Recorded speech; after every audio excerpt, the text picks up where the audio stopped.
Pourquoi pas qu'on puisse continuer à parler de tendance, puisque nous avons quand même pas mal de PV déjà que nous détenons, donc où nous gagnons. Par exemple, nous avons gagné pratiquement tous les bureaux de la commune de Bignona et la plupart des villages.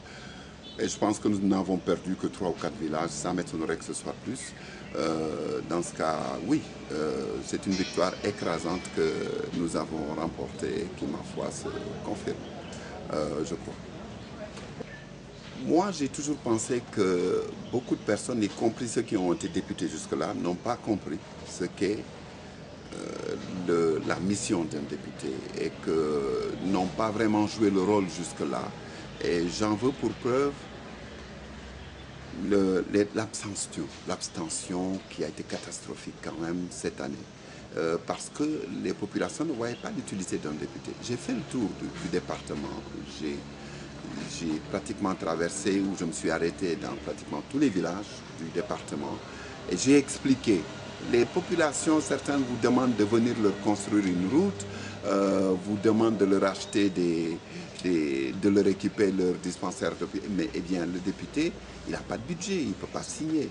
Il faut expliquer son rôle de représentation des populations, son rôle de contrôle de l'activité du gouvernement, son rôle de proposition, il faut être capable de proposer des lois, et son rôle de suivi des actions et du budget, en tout cas de l'État, et de l'application du budget de l'État.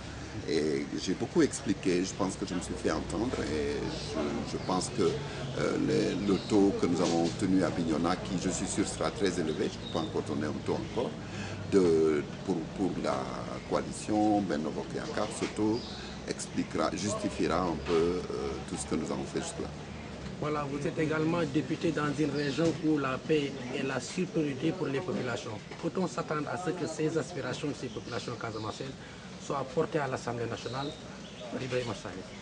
Je n'ai pas attendu d'être élu député pour essayer de proposer, de contribuer à la paix en Casamance. J'ai fait ce que j'ai pu, j'ai proposé. Il y a parfois eu des problèmes de financement, mais j'ai des amis avec lesquels nous avons travaillé pour essayer de trouver une solution, contribuer en tout cas, à trouver une solution à cette question de la Casamance. Mais d'autres personnes y travaillent également.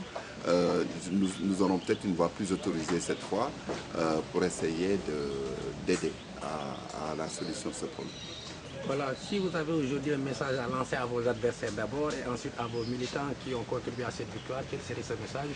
Bon, les adversaires, il faut leur dire qu'il y a un temps pour la compétition et un temps maintenant pour le travail.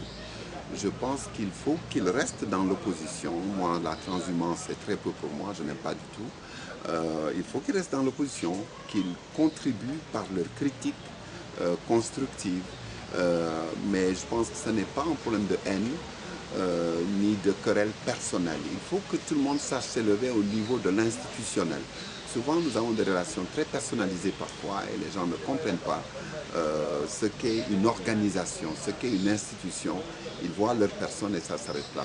Maintenant, aux militants que je suis, il faut qu'ils comprennent que le député, c'est le député de tout le monde. Il n'est pas le député simplement de ceux qui ont voté pour lui. Et qui ont voté pour la liste, c'est même pas pour moi personnellement qu'on a voté, mais bien pour une liste sur laquelle je figurais. Donc il faut qu'ils le comprennent, qu'ils se mettent au travail et que pas de garoualer, comme on aurait dit en Wolof, c'est-à-dire pas d'attaque inutile contre les adversaires d'hier, qui sont les partenaires dans un rôle différent aujourd'hui.